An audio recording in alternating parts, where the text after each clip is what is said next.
Hi friends, welcome back to my channel. ಹೇಗಿದ್ದೀರಾ? ಎಲ್ಲರೂ ಚೆನ್ನಾಗಿದ್ದೀರಾ? ಬನ್ನಿ ಇವತ್ತು ಪ್ರಾನ್ಸ್ ಕಬಾಬ್ ಹೇಗೆ ಮಾಡೋದು ಅಂತ ತೋರಿಸ್ತೀನಿ. ನೋಡಿ, ನಾನು ಪ್ರಾನ್ಸ್ 1 kg ಇಸ್ಕೊಂಡಿದ್ದೆ. ಅದರಲ್ಲಿ ಒಂದು 700 ಗ್ರಾಮ್ ಬಂದಿದೆ ಕ್ಲೀನ್ ಆದಮೇಲೆ. ನೋಡಿ, ಜಿಂಜರ್ ಗಾರ್ಲಿಕ್ ಪೇಸ್ಟ್ 1 ಸ್ಪೂನು,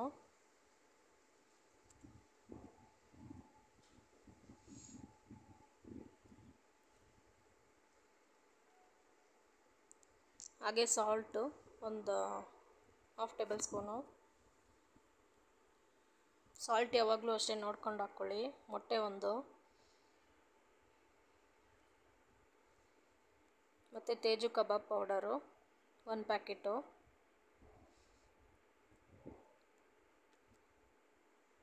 ನಾನು ಚಿಲ್ಲಿ ಪೌಡ್ರು ಖಾರಕ್ಕೆ ಅಂತ ಯೂಸ್ ಮಾಡ್ತಾಯಿದ್ದೀನಿ. ನೀವು ಬೇಕಾದರೆ ಸ್ಕಿಪ್ ಮಾಡ್ಬೋದು. ನಾನು 1 ಟೇಬಲ್ ಸ್ಪೂನ್ ಯೂಸ್ ಮಾಡಿದ್ದೀನಿ. ಮತ್ತು ಪೆಪ್ಪರ್ ಪೌಡರು 1 ಟೇಬಲ್ ಸ್ಪೂನು, ಚಿಕ್ಕ ಸ್ಪೂನಲ್ಲಿ 1 ಟೇಬಲ್ ಸ್ಪೂನು. ತಿರ್ಗಿಸ್ಕೊಳ್ಳಿ ಚೆನ್ನಾಗಿ.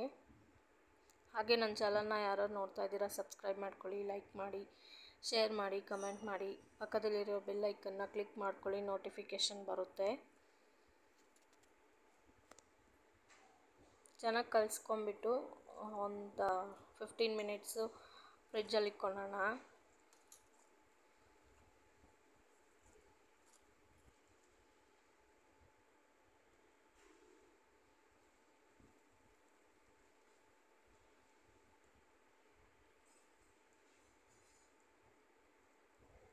ಇವಾಗ ಕರಿಬೇವು ಸ್ವಲ್ಪ ಹಾಕ್ಕೊಳ್ಳಿ. ನೋಡಿ, ಕರಿಬೇವು ಬೆಳಗ್ಗೆ ಎದ್ದ ತಕ್ಷಣ ಒಂದು 10 ಆಗಲಿ 5 ಆಗಲಿ ತಿಂದರೆ ಒಳ್ಳೆಯದು.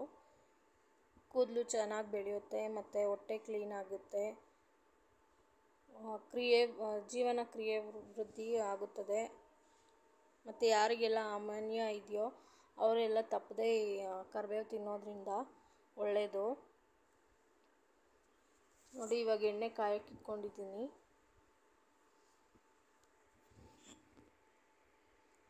ಒಂದೊಂದೇ ಎಣ್ಣೆಲಿ ಹಾಕ್ಕೊಳ್ಳೋಣ. ಟೇಸ್ಟ್ ಅಂತೂ ಸೂಪರಾಗಿತ್ತು. ನೀವು ಇಷ್ಟಪಡ್ತೀರಾ? ಸಿಂಪಲ್ ಪ್ರೊಸೆಸ್ಸೇ ಇದು.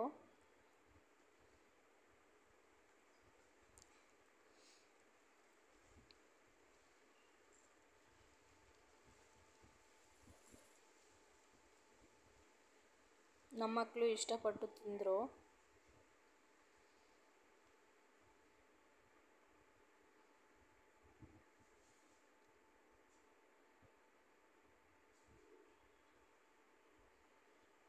ಮತ್ತು ಕರಿಬೇವು ತಿನ್ನೋದ್ರಿಂದ ಕಣ್ಣಿಗೂ ಒಳ್ಳೆಯದು. ಒಬ್ಬರೊಬ್ಬರು ಊಟದಲ್ಲಿ ಹಾಕಿದರೆ ಎಲ್ಲ ಸೈಡ್ಗೆ ಇಕ್ತಾರೆ. ಆ ಥರ ಸೈಡ್ಗೆ ಇಕ್ಬೇಡಿ. ಕರಿಬೇವನ್ನ ತಿಂದರೆ ತುಂಬ ಒಳ್ಳೆಯದು. ನೋಡಿ, ಇವಾಗ ತಿರುಗಿಸ್ತಾ ಇದ್ದೀನಿ. ಇದೇನು ಒಂದು 10 ಮಿನಿಟ್ಸು ಬೇಯಿಸಿದ್ರೆ ಸಾಕು, ಬೇಗ ಬೆಂದ್ಬಿಡುತ್ತೆ. ನೋಡಿ, ಪ್ರಾನ್ಸ್ ಕಬಾಬ್ ರೆಡಿಯಾಗಿದೆ. ಹೀಗೆ ನನ್ನ ಚಾನಲ್ನ ಸಪೋರ್ಟ್ ಮಾಡ್ತಾಯಿರಿ. ಧನ್ಯವಾದಗಳು ಫ್ರೆಂಡ್ಸ್.